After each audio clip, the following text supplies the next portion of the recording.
Last week, Al was wearing the white tighty whities. This week, they turned brown. Next week, they're going to be black because it's all over for Al Wilson. Welcome back, guys, to Fog Wrestling. And the Al Wilson experiment is over. It's over, guys. His heart couldn't handle it anymore. He's done.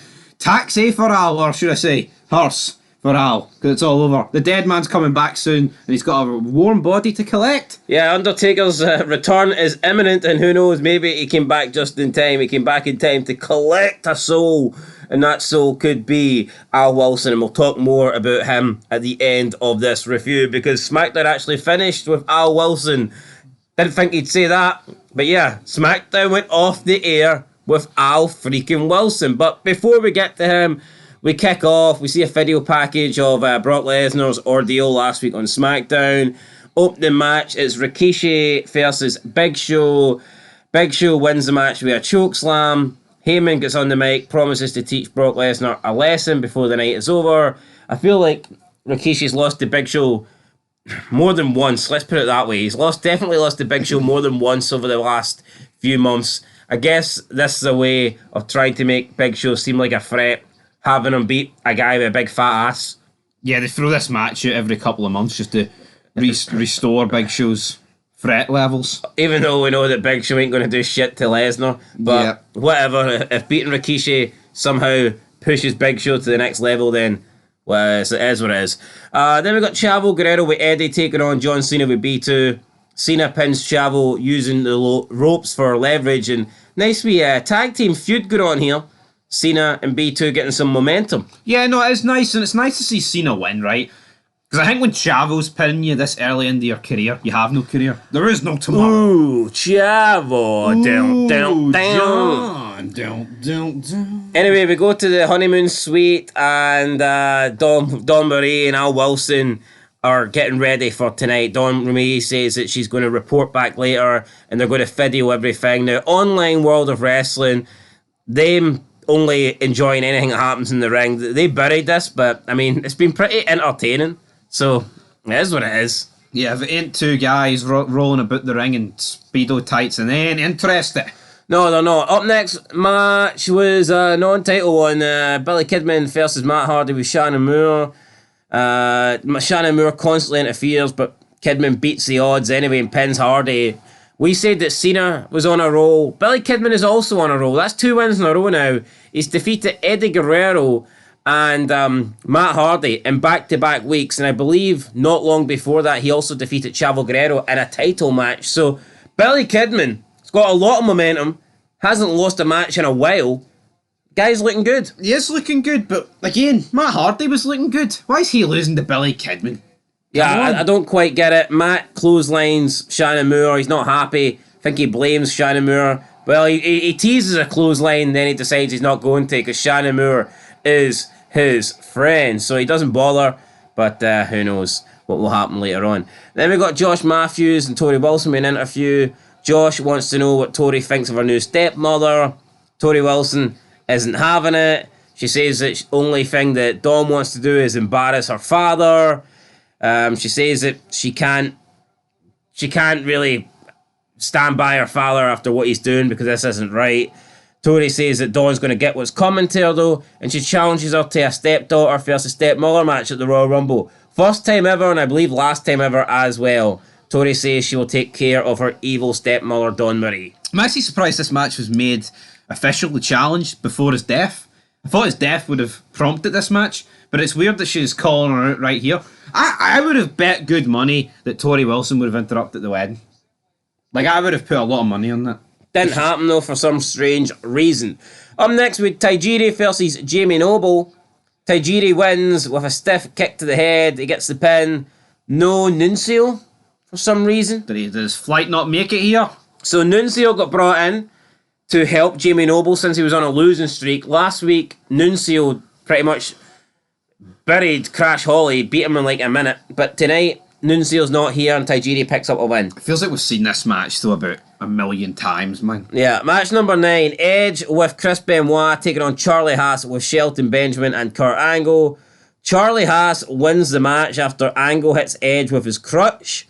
Benoit then gets on the mic afterwards and challenges Shelton to a match, and Shelton's like, yeah, I'll take you on.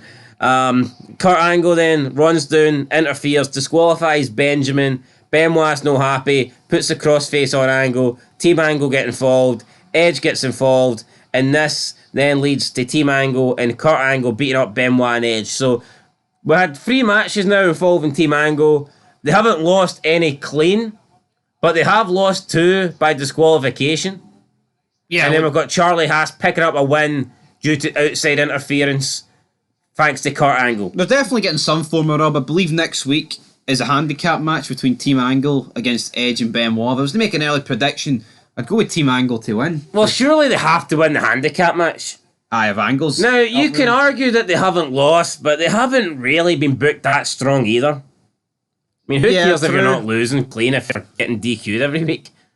And your only win is because fucking Kurt hit Edge with the crutches.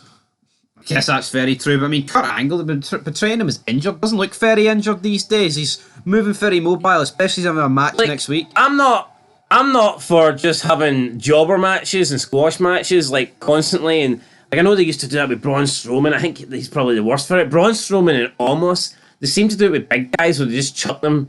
That seems to be a thing that they did later on in wrestling, where they just put them against 3 or 4 guys and they do it for like 4 months in a row. But I would have probably debuted at Charlie Haas and Benjamin against a couple of bums and had them win a quick match but hit all their signature moves and make them look good. Yeah. I'm not sure having their debut against Edge and Benoit was a good idea. Yeah, like there's so many people on this roster they could beat. Yeah. I don't know. I think if you want to treat somebody as a serious threat, then you should probably win your debut match. But then again, Cena didn't win his, so who knows? We've been told they're a serious threat, but you need to see it in the ring. It's not like they're coming for WCW. They're coming for the gym. They only look a dangerous threat when Kurt Angle's helping them. So far, from what I've seen. Very true, but we cut to the honeymoon suite. Al is tired, but Don Marie wants some more action. Al's letting out on his stomach. He's planked. He can't be arsed, but he decides to get up and go and join Don Marie in the shower. Will he make it to tonight? The final part of the show? Probably not. Al Wilson's been busy. How much longer, though? Can he continue? We then got Shannon Moore with Matt Hardy taking on Bill DeMott. I think Matt Hardy made this match. Bill DeMott comes in, squashes him.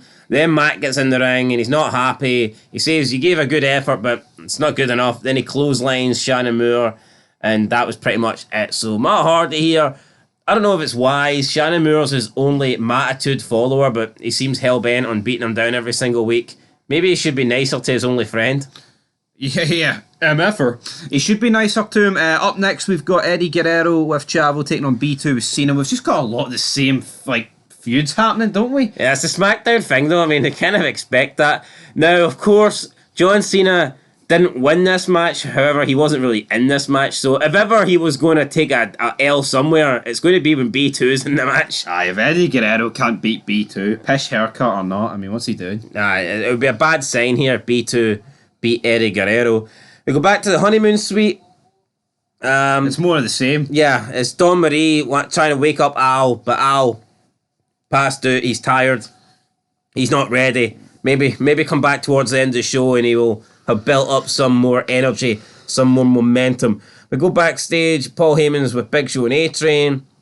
A-Train comes in and tells Paul Heyman tonight he's going to solidify his spot by beating Brock. Albert says that nobody on SmackDown, nobody on the blue roster, the blue brand, measures up with the A-Train physically. And then he gets chest to chest with Big Show. I mean, what do you think of this? Well, I mean, it disproves his facts straight away. Well, I mean, physically, can he not bite? When he says no one measures up to A-Train physically, can he maybe not mean from like a physical standpoint rather than just the size? No, I mean, he could, but he's feuding with Big Show and Brock. The two guys who you would say are... Yeah, in terms of height and size, he's not as big as the Big Show. And in terms of physicality, he's not as physical as Brock Lesnar. So, I mean...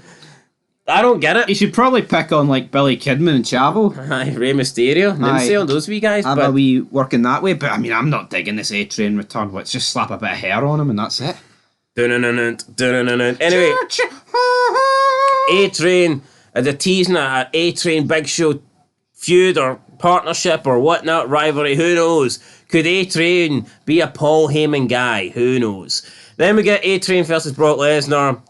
Pretty quick match. Brock Lesnar wins, beating A-Train. Was it ever in doubt? No, Probably it's not. never. But Brock just makes matches entertaining. He does. He does. Brock then gets on the mic and he says it's time for his lesson. And he calls it the Big Show and Paul Heyman. Heyman says they're going to teach Brock a lesson tonight. Well, Brock wants it's teaching time. Brock's not ready to go home. He's got the books out. He's ready to learn. They're walking backstage, lefts to the arena, rights to the parking lot. And it's like... And you just know what way they're going. Aye. Like, we didn't... Did the signs really need to be up? They could have been like, oh, left to the arena, right to the parking lot. We're right. Bye-bye. Yeah, so they teased us that they were coming out, but then they decided, nah, we're heading to the parking lot. This is a pretty poor ending to SmackDown. But then... Yeah, we're going home. It turns out this isn't the end, and we go back to the honeymoon suite, and it's not what it seems. I mean, originally we thought that Al was tired and he fell asleep because him and Dom were getting too busy. Well, that kind of part is true, but it doesn't look like Al Wilson's sleeping. In fact, he's actually passed out. Al is not responding. He's not moving. Is he even breathing? We don't know. Dawn Marie freaks out. She starts screaming. Clear. We get the EMTs running in. The EMTs run in. They've got the defibrillator. They're trying to shock Al Wilson back to life. But at this point, he's either passed out, dead, or, I mean, who knows? But he's not breathing, all right? He's not really kicking ass. You've seen Brock Lesnar. He was kicking ass a couple of minutes ago. Al Wilson's not kicking ass. His ass has been kicked. Would Al Wilson survive an F5 or a German for Brock? Well, he's already dead, I think, so he probably... I mean, it wouldn't kill him, I guess. And that's it. The EMTs put Al Wilson on the little stretcher thing, and they take him out the hotel room while Dawn Marie looks on. So SmackDown goes off the air, guys, with Al Wilson. Al Wilson, SmackDown main eventer. Like, obviously, right, this isn't the greatest thing ever. Like, he's not a star by any means, but I mean, it's a reason to watch next week, isn't it? Some old guys died. Tune in next week. Exactly. I wish they did stuff like this these days, man. They're like a similar degree. I remember like the Raw stage collapsed on McMahon. He's like, Paul, I'll call you by your real name, buddy. If the Raw stage collapsed on McMahon nowadays, people would probably be cheering them. This is awesome. This is awesome. Anyway, guys, was this show awesome? I thought it was a wee bit worse than last week. I'll give it a 5. Yeah, I'm also going to get a 5. It was average. It was an average SmackDown. It was an average SmackDown, guys. A pretty mediocre start to 2003. Don't really recall Stephanie McMahon on this show. No, she wasn't there. Bit of a strange one. Yeah, but I just feel like on SmackDown we get a lot of rematches, a lot of the same stuff. And it is kind of match heavy. It's like, even when they do something new, I think within like 2 weeks it feels old. Yeah, and it's like, how many times do we need to hear Paul Heyman and the Big Show cut promos? I know, it's... Give me something else. Terrifying, guys. But you anyway, know, on Raw you've got Jericho and Michaels going face to face with promos, but that's like fresh. On SmackDown you've got Paul Heyman talking up the Big Show. It's like, you know, it doesn't work for that's me. Out of date. Aye. Anyway, guys, we'll catch you in the next one. 5 out of 10. Peace.